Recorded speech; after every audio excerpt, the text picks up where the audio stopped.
Perjalanan hidup seseorang adalah sebuah epik yang terdiri dari berbagai babak, tantangan, dan momen penuh makna.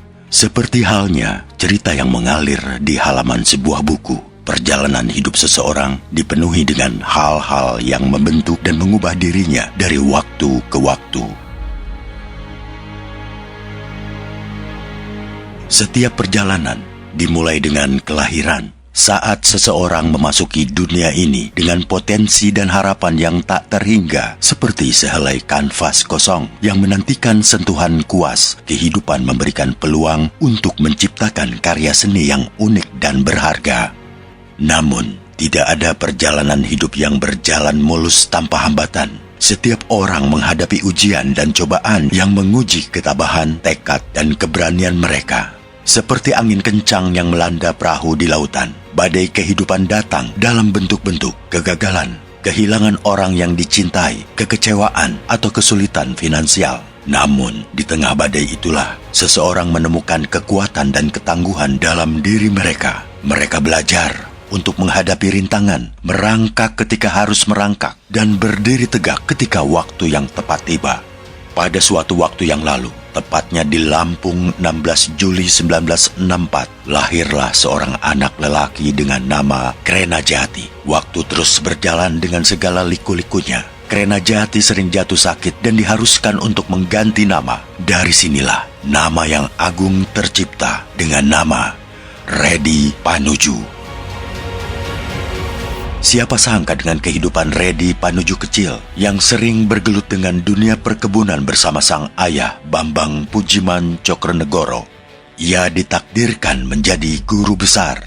Lampung jadi saksi sejarah dari perjalanan panjang Redi Panuju, karena di kota inilah ia ditempa untuk belajar mandiri dari sang ayah, bahkan terbesit untuk mengikuti ayahnya menjadi ahli bidang pertanian atau perkebunan. Bagaimana tidak, Redi kecil banyak membantu ayahnya membibit cengkeh, mangga, rambutan, lalu menjualnya di samping rumah.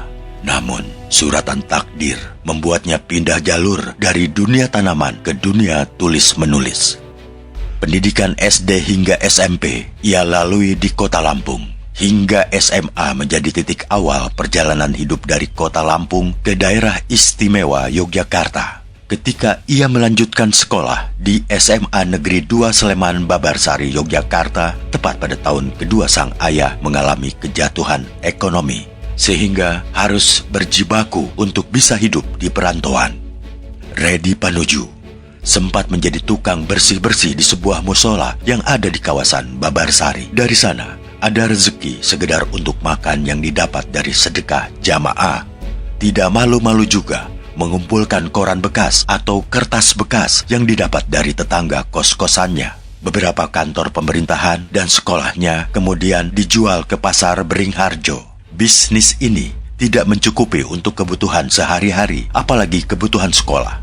Pada saat terjepit itulah, Redi terinspirasi pada barang berharga yang dibawa dari Lampung, yaitu sebuah mesin ketik manual merek Brother yang hampir saja turut terjual. Namun, tiba-tiba muncul keinginan untuk membuat tulisan opini sebagaimana yang sering dibaca dari koran-koran bekas yang ia dapatkan. Dari sinilah Redi tekun untuk terus menulis walaupun tidak berjalan dengan mulus. Inilah kegagalan yang menjadi awal dari keberhasilan dengan ketekunan dan kesabaran.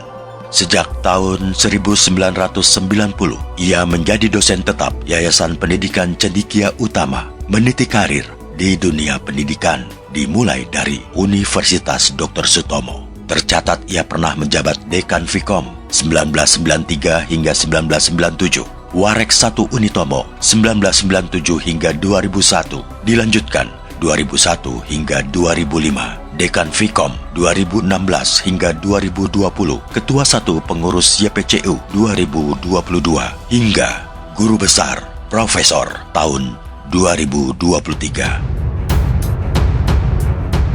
Pendidikan formal yang ia tempuh, S1, jurusan Ilmu Komunikasi, Universitas Gadjah Mada, Yogyakarta, lulus tahun 1988. S2, Public Policy, Untak Surabaya, lulus tahun 1997. S3, Ilmu Sosial, Universitas Merdeka Malang, lulus tahun 2016.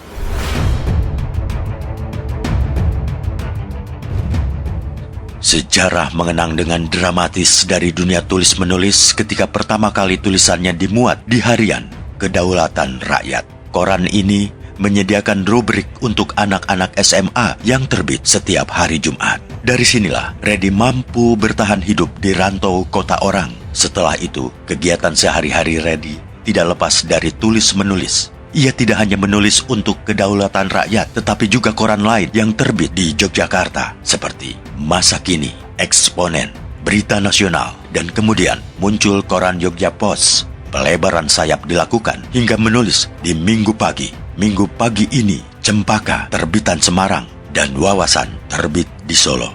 Jenis tulisan yang dibuat juga bervariasi, tidak hanya opini, namun juga cerpen dan puisi. Honor tulisan puisi ternyata cukup besar waktu itu, terutama di majalah Anita Cemerlang.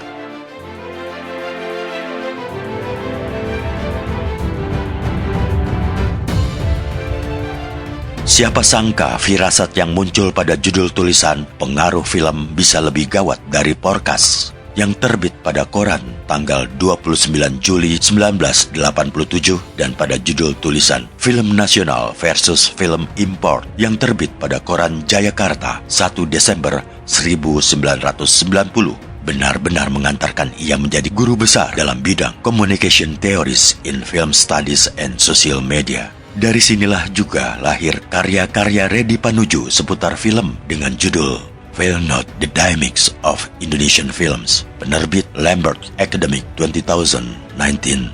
Film dan Komunikasi Massa, penerbit Intrans Publishing 2021. Ide kreatif dalam produksi film, penerbit Prenada Media Group 2022. Di balik setiap kesuksesan suami, ada istri yang menjadi tiang tokoh penopangnya. Istri yang berperan sebagai pendamping, motivator, dan sumber inspirasi yang tidak tergantikan. Seperti matahari yang memberikan cahaya dan kehangatan kepada bumi. Istri dan keluarga memberi energi dan dukungan kepada suami dalam perjalanan hidupnya. Desi Wijowati, sarjana sosial, adalah sumber inspirasi yang tidak ternilai harganya. Ia adalah teladan yang hidup menunjukkan ketekunan, dedikasi, dan kekuatan yang luar biasa. Ia memberikan contoh yang nyata tentang bagaimana menjaga harmoni antara karir dan keluarga, serta mengajarkan nilai-nilai penting kepada anak-anak.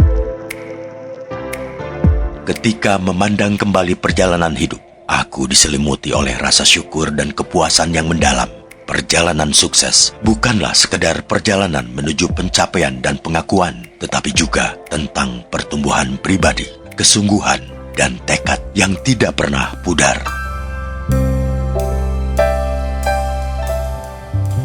Terima kasih kami ucapkan kepada keluarga besar Fakultas Ilmu Komunikasi Universitas Dr. Sutomo Surabaya telah menjadi rumah kedua dalam menggapai mimpi dan cita-cita. Vkom Unitomo, The Future Communication Powers.